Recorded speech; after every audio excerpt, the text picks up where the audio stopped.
శంఖం చక్రం గద పద్మాలను ధరించినవాడా, శేషునిపై క్షీరసాగరంలో నిద్రించేవాడా, సతీమణి అయిన లక్ష్మీదేవిచే కాళ్ళొత్తుతూ నిద్రలోకి జారుకున్నాను, నేను సేదతీరుతున్నాను అన్నట్టుగా మమ్మల్ని భ్రమింపచేస్తున్న శ్రీ మహావిష్ణువుకి నమస్కారం. హాయ్ అండి, అందరికీ నమస్కారం. అందరూ ఎలా ఉన్నారండి? ఈరోజు వీడియో వచ్చేసి తొలి ఏకాదశి రోజున నేను చేసుకున్న పూజా విధానం అండి. దీనికి ముందు రోజు నేను పూజ చేసుకోవడం, తర్వాత ఆ స్వామివారి దర్శనానికి వెళ్ళడం అంతా కూడా మీకు ముందు వీడియోలో అప్లోడ్ చేశాను కదండి. ఈ రోజు అంతా కూడా నేను పూజ ఎలా చేసుకున్నాను, స్వామివారి దర్శనం అది ఎలా అయింది అన్నీ కూడా మీకైతే చూపిస్తానండి. అలాగే ఈరోజు నేను ఎప్పుడు కూడా కంటితో చూడలేని బ్రహ్మకమలం దర్శనం కూడా ఈరోజే అయ్యిందండి. స్వామివారి దయ వల్ల చాలా హ్యాపీగా అనిపించింది. అదంతా కూడా మీకైతే ఈరోజు వీడియోలో అప్లోడ్ చేస్తాను. వీడియో స్కిప్ చేయకుండా లాస్ట్ వరకు చూడండి. ముందుగా అయితే పొద్దున్నే తులసికోట దగ్గర పూజ అయితే చేసుకుంటున్నానండి. ఇక్కడ స్వామివారికి ఎప్పుడు నేను క్షీరాన్ని అయితే సమర్పిస్తాను, అయ్యే పాలనండి. అలాగే ఒకవేళ లేకపోతే పెరుగు, ఎందుకంటే ఆయనకి ఎంతో ఇష్టమైన వెన్న ఆస్తమానం ఉండదు కాబట్టి పాలు పెరుగు కంపల్సరీ మన ఇంట్లో అవైలబుల్గా ఉంటాయి కాబట్టి ఆ రెండింటిని పెడతాను. అలాగే మా అతిథి గారు కూడా వచ్చి తాగి వెళ్తూ ఉంటారు, మీరు చూస్తూనే ఉంటారు కదా. అలాగే ఇవాళ చక్కగా స్వామివారికి తులసిమాలను కూడా సమర్పిద్దామని చెప్పేసి నేను పూజ చేసుకునే తులసికోటలో తులసమ్మ కాకుండా విడిగా మనకి కుండీల్లో వస్తుంది కదండి, చక్కగా ఆ తులసమ్మనంతా కూడా అలాగా కట్ చేసి పెట్టుకున్నాను. అలాగే ఇదిగోండి, ఇంకా భూదేవి తల్లికి కూడా కాస్త పసుపు కుంకుమ అక్షంతలు పుష్పాన్ని సమర్పించి నిశ్చలంగా ఉండి చల్లగా కాచి కాపాడే భూదేవి తల్లికి ఎప్పుడు కూడా ఇలాగే కరుణ చూపించు తల్లి అని చెప్పేసి మనం ఎప్పుడైనా అడపదడప పడినా కూడాను రెండు చేతులతో అద్దుకొని నేను ఉన్నాను కదా లెగు అని చెప్పి మనకి ధైర్యం ఇచ్చే ఆ తల్లికి రోజు ఒక నమస్కారం చేసుకుంటే చాలా మంచిదండి. ఆవిడకి ఎంత ఇచ్చినా ఎంత చేసినా రుణం తీర్చుకోలేం కదా మరి మనం. ఇంకా ఇదిగోండి, మా అతిథి గారు వచ్చారు కదా, ఇంకా క్షీరాన్ని అయితే సమర్పించేశాను చక్కగా స్వామివారికి. ఆవిడైతే నివేదన చేసేసుకుంటున్నారు అన్నమాట, తాగేస్తున్నారు. ఇంక ఇదిగోండి, ఇంక ఇప్పుడైతే నేను తులసమ్మని చక్కగా కట్ చేసుకుంటున్నానండి. ఇలా పెద్ద పెద్దగా వచ్చేసినాయి బాగాను. వీటిని చిన్న చిన్న ముక్కల కింద కట్ చేసుకొని ఇలాగా ఇప్పుడు మాల అయితే కట్టేసుకుంటానండి. అయితే నా చిన్ని కృష్ణయ్యకి చిన్ని మాల సరిపోద్దండి, పెద్దగా ఎక్కువ అవసరం లేదు. ఇంకా అందుకని చెప్పి ఒక్కొక్కసారి దీంతోని, ఇంకొకసారి దవడం ఉంటుంది కదండి, ఆ దవడాన్ని కూడా నేను కుండీలో వేసుకుందని అప్పుడప్పుడు కట్టి చూపిస్తూ ఉంటాను కదా. అలాగే ఈరోజు అయితే విశేషంగా ఇంకా తులసిమాల అయితే వేద్దామని చెప్పేసి ఇలా ప్రిపేర్ చేసి పెట్టుకున్నాను. ఇంకా మిగిలిన తులసి దళాలతోటి చక్కగా గోవిందనామాలతో పూజ అయితే చేసుకుందామని చెప్పి ఆ పక్కన పెట్టుకున్నాను. ఈలోగా నిన్న గోవిందుడి దర్శనం అయిపోయింది కదా, ఇవాళ గోమాత దర్శనం కోసం వెళ్దాం కదా అని చెప్పేసి సాయంత్రం పొద్దున్నంతా ఉపవాసం ఉండి సాయంత్రం వెళ్ళి స్వామివారికి కాంత ఇలాగా ప్రసాదం పెట్టి, అదేనండి తెలగపిండి మాట. ఇది నానబెట్టుకోవాలండి ఉదయాన్నే. చక్కగా నానబెడితే మనకి ఏంటంటే ఎన్ని నీళ్ళు పీల్చుకుంటుందో, మనకి నువ్వులు ఆడిచ్చినప్పుడు వస్తుంది కదా తెలగపిండి, అది మాట తెలగపిండి చెక్క. చాలా మంచిదండి, వాటికి కూడా బలం కదా, ఇష్టంగా తింటాయండి. మీకు చూపిస్తాను అది కూడాను. ఇంకా ఇలా నీళ్ళు పోసి పెట్టుకున్నాను కదా, అలా 2-3 సార్లు అయితే వేసానండి, పీల్చేసుకుంటూనే ఉన్నది ఆ చెక్క. ఇంకా ఇదిగోండి, ఇప్పుడు ఈ కొబ్బరి పీచు ఉంది కదా, ఈ కొబ్బరి పీచుతో కూడా నేను ఏం చేస్తాననేది మీకు చూపిస్తాను. అలాగే దీన్ని మాత్రం ఏమి పడేసుకోకండి, పక్కన పెట్టుకోండి. అలాగే మంగళవారం శుక్రవారం ఈ విశేషమైన పండుగ రోజుల్లో కూడాను గడప పూజ కూడా చేసుకోవాలండి. చక్కగా శుభ్రం చేసుకొని కాస్త పసుపు రాసి బొట్టు పెడితే, ఆ పుష్పాన్ని పెడితే ఆ గడప ఎంత అందంగా ఉంటుందో కదండి. ఆ గడప ముందు పెట్టుకునే చిన్న ముగ్గు కానీ, పెట్టుకున్న ఆ నీళ్ళల్లో పువ్వులు కానీ అసలు చూడగానే ఎంత మంచి వైబ్స్ ఇస్తాయంటే మనసు ఎంతో ప్రశాంతంగా, చెడు మనస్తత్వంతో ఉండి చెడు ఆలోచనలు ఉన్నవాళ్ళు కూడా దాన్ని చూడగానే వాళ్ళ మైండ్కి మంచి పాజిటివ్నెస్ వస్తుందంటండి. కాబట్టి మనం ఇంట్లో ఉన్న నెంబర్స్ అనే కాదు, బయట నుంచి వచ్చి వెళ్తున్న వాళ్ళకైనా సరే మనం మన చేతల ద్వారా మంచే చెయ్యాలి, మంచినే చూపించాలనే ఒక మంచి ఉద్దేశంతో మన సాంప్రదాయంలో పెట్టిన పనులండి ఇవి. ఇవి మనం ఎంత ఓపికగా చక్కగా చేసుకుంటే మనకు అంత మెడిటేషను, మనం మంచి పనిని కూడా చేస్తున్నామన్న ఒక మంచి ఆలోచన కూడా చాలా మంచిదండి ఆరోగ్యానికి కదా, ఏమంటారు? ఇదిగోండి, నా చిన్ని కృష్ణయ్యకి తులసిమాలను అయితే సమర్పించి దీపాన్ని అయితే పెట్టానండి. ముద్దుగారే యశోదా ముంగిట ముత్యము వీడు పట్టరాని మహిమల దేవకీ సుతుడు. ఎంత అందంగా ఉన్నాడో కదండి తులసి దళాల మధ్యన. ఇంకా అలా ఒక నమస్కారం చేసుకొని కిచెన్లోకి అయితే వచ్చానండి. ఇక్కడ ఇవాళ వీళ్ళకైతే హాలిడే లేదండి, పిల్లలకి కాలేజ్ అయితే ఉన్నది. ఇంకా వాళ్ళకి లంచ్ సపరేటు, బ్రేక్ఫాస్ట్ సపరేటు చేసేంత టైం లేదని చెప్పేసి ఇంకా రైస్ ఒక్కటే వండి వామ్ అన్నం తాలింపు పెట్టేశానండి. ఇంట్లో పిల్లలున్న బయటికి వెళ్ళాల్సిన మగవాళ్ళైనా సరే టైంకి వెళ్ళకపోతే వాళ్ళకి టెన్షనే. మనం వాళ్ళని వెళ్ళనివ్వకుండా అన్నీ పెట్టేశామని అనుకుని మనం పూజ దగ్గర కూర్చున్నా మధ్యలో ఏదో ఒకటి అడుగుతూ ఉంటారు. మళ్ళీ ఇలా ఎందుకు అటొక్క కన్ను ఇటొక్క కన్ను అని చెప్పేసి ముందు వాళ్ళని పంపించిన తర్వాతే వాళ్ళ అవసరాలన్నీ తీర్చిన తర్వాతే మనం ప్రశాంతంగా చక్కగా కూర్చొని ఎంతసేపు చేసుకున్నా కూడా ఆ పూజ అది కూడా మనకేంటంటే మనశ్శాంతిగా అనిపిస్తుందండి. చాలా మంచి ఫీలింగ్ అయితే వస్తుంది నాకు. అందుకే నేను ఎప్పుడైనా సరే కాస్త లేట్ అయినా పర్లేదని ముందు ఇంట్లో నిత్య పూజ మాత్రం ఇలా చేసుకుంటూ ఉంటానండి. ఇంకా అలాగే ఇక్కడ ఈరోజు మనకి తొలి ఏకాదశి కదా, సందర్భంగా చక్కగా తులసి దళాలతోటి గోవిందనామాలు కూడా చదువుకున్నానండి ఇవాళ. అలాగే కాస్త ధూపాన్ని కూడా స్వామివారికి సమర్పించిన తర్వాత నా దగ్గర ఉన్న ఉయ్యాలండి, చిన్నది మాట, ఎప్పుడో కొనుక్కున్నాను. మన కొత్త ఇంటి గృహప్రవేశం అప్పుడు కొనుక్కున్నాను. అది చక్కగా స్వామివారికి ఇలాగా భలే ఉపయోగపడుతుందండి.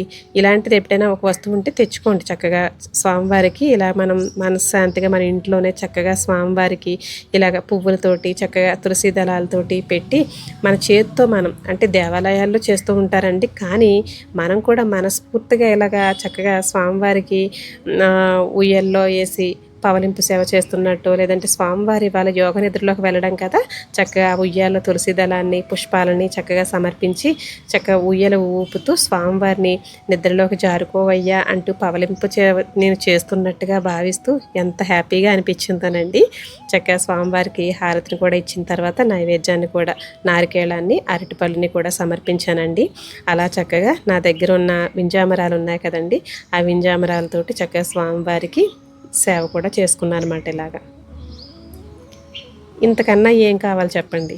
మనస్ఫూర్తిగా మనశ్శాంతిగా అలా కూర్చొని చక్కగా మనం ఎంతసేపు అయినా సరే స్వామివారి సేవ ఒక అరగంటో గంటో చేసుకుంటామండి. కాకపోతే ఎంతటి ఆనందాన్ని ఇస్తాడో కదా భగవంతుడు.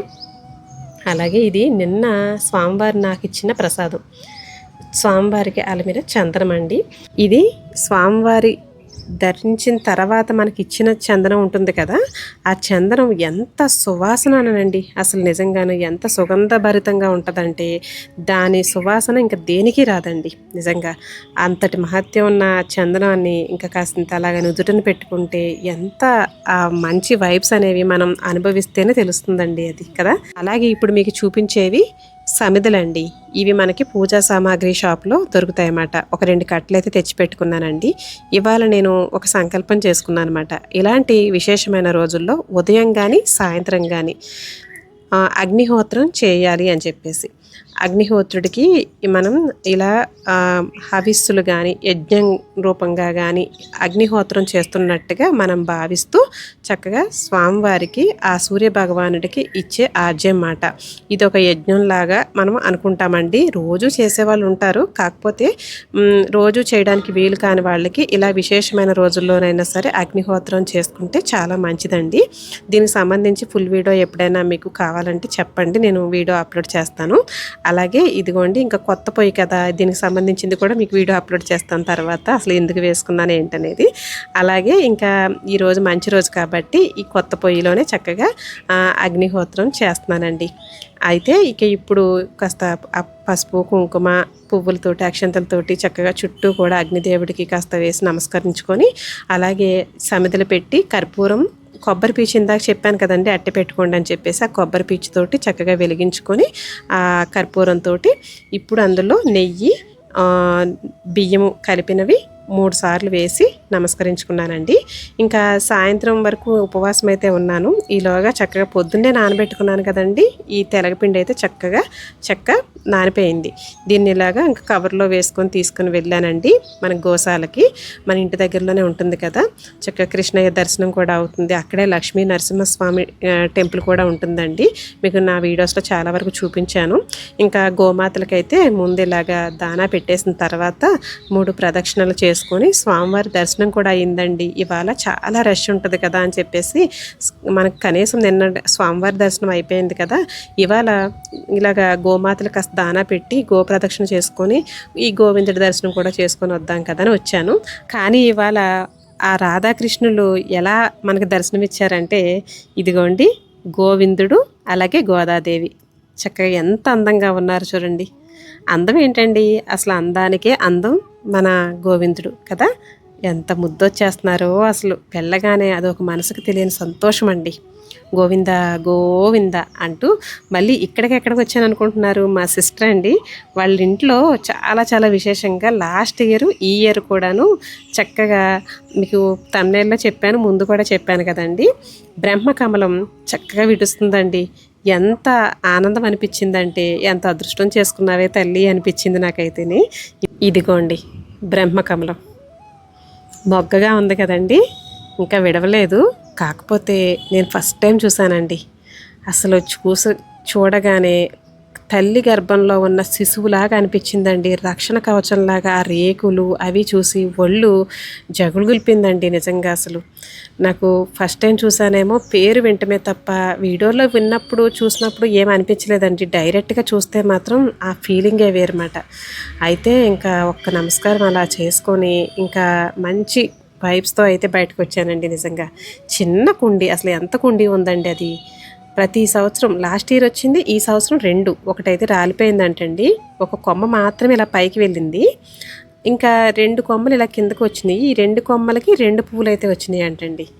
ఇంక ఈ పువ్వు నైట్ టైం పూట బాగా నైటు ఇడుస్తుంది అంటండి. ఇంకా ఆ టైంకి నేను వస్తానో రానో అని చెప్పేసి ఇంకా ముందే ఇలాగ దర్శనం అయితే చేసుకున్నానండి.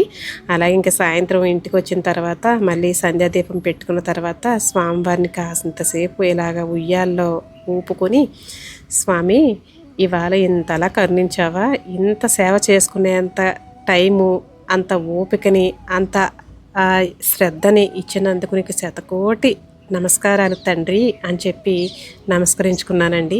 ఇవాళ అంతా కూడా ఉపవాసం ఉన్నాను కదా. ఇంకా స్వామి దర్శనం అయిన తర్వాత టెంపుల్ దగ్గర సగ్గుబియ్యం జావా ప్రసాదంగా పెట్టారండి. ఏకాదశి సందర్భంగా రైస్ ముట్టుకోకూడదు కదా, అందుకని చెప్పి. అయితే ఇంటికి వచ్చేసరికి మా సిస్టర్ కూడా ఉపవాసం ఉందంటండి, పక్కన భూదేవి అని. ఇంకా తను పంపించింది మాట సగ్గుబియ్యం బెల్లంతో కలిపిన జావని, అలాగే పూరీలు కాంబినేషన్ అంటండి.